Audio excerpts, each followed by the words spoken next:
Here in example 1, we are going to calculate the volume and surface area of the cylinder. Let's see what we have in the figure. We have height as 18 and diameter given as 12. Because we know diameter, we can calculate the radius. So radius is half of diameter and it is 6 in this example. Let's remember the volume of this cylinder.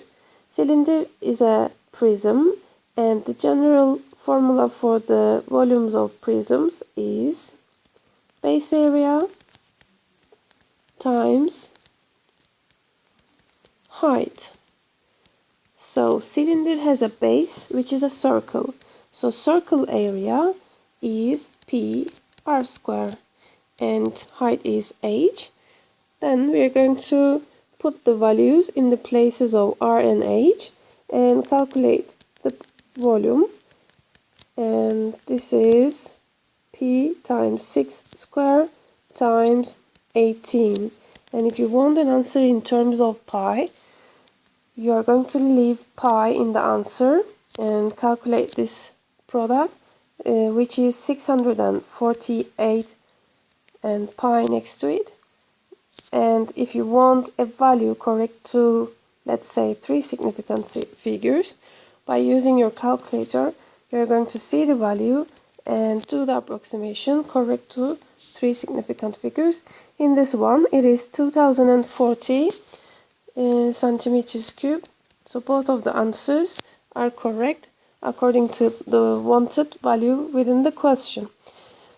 Then we finished with the volume. We are going to calculate the surface area of the cylinder.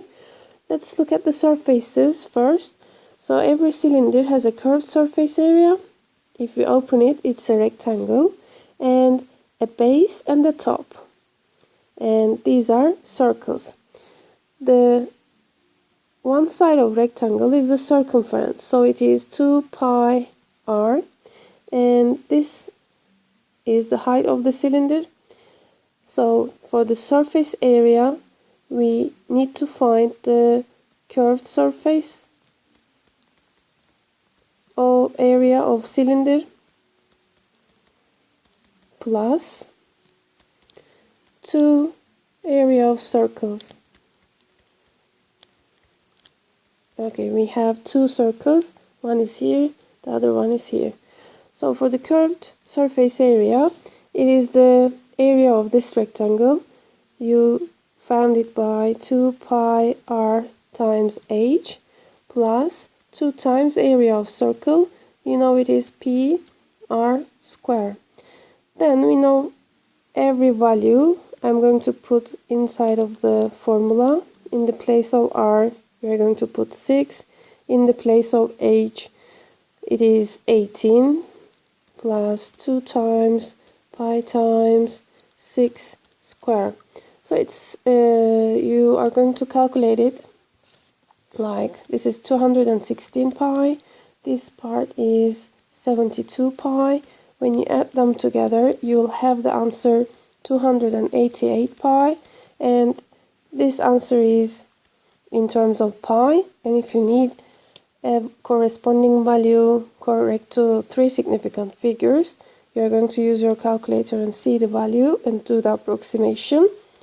And 905 centimeters cubed is an answer.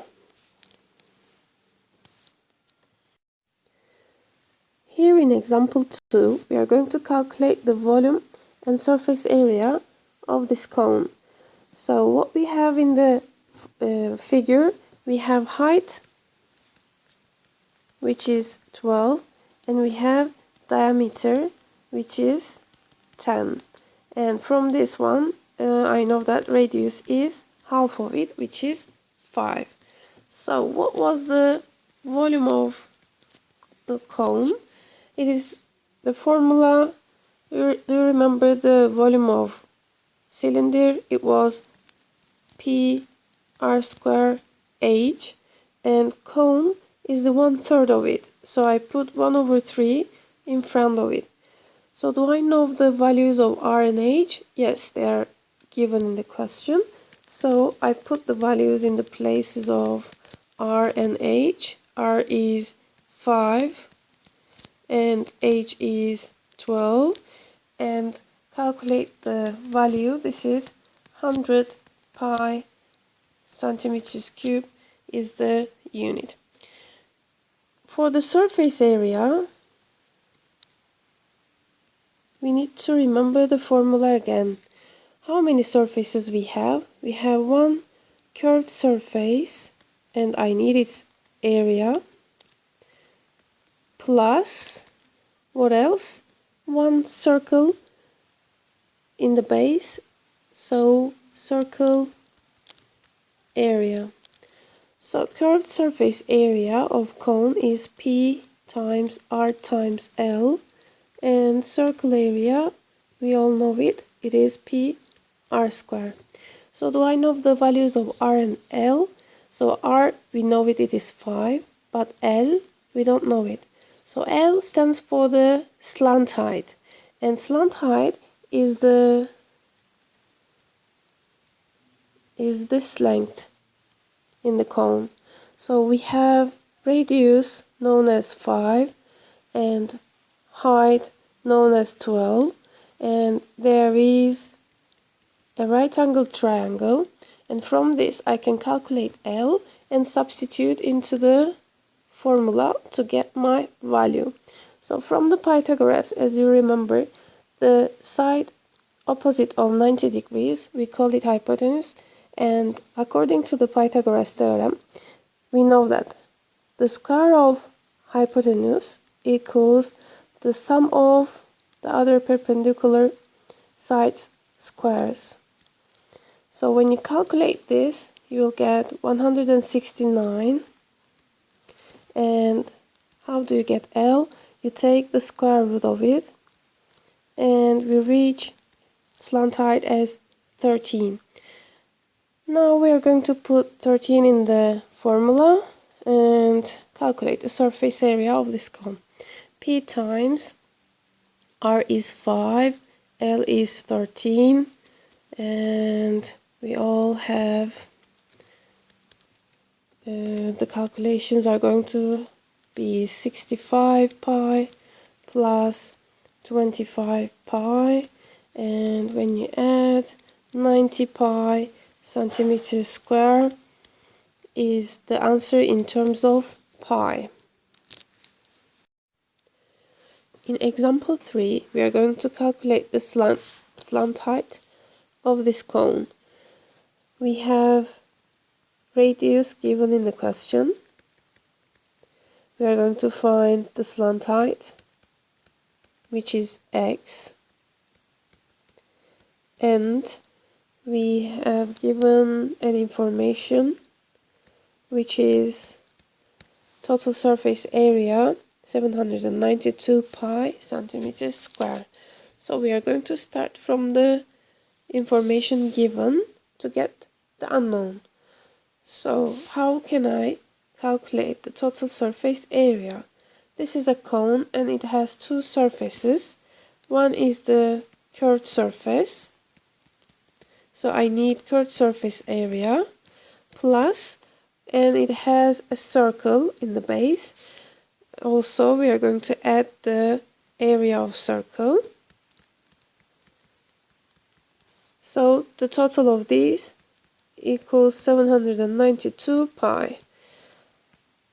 Curved surface area of cone, you need to remember this formula. This is pi times R times L. And area of circle, this is P R square. When you add, you will reach 792 pi. Then you are going to put the values if you have known in the equation.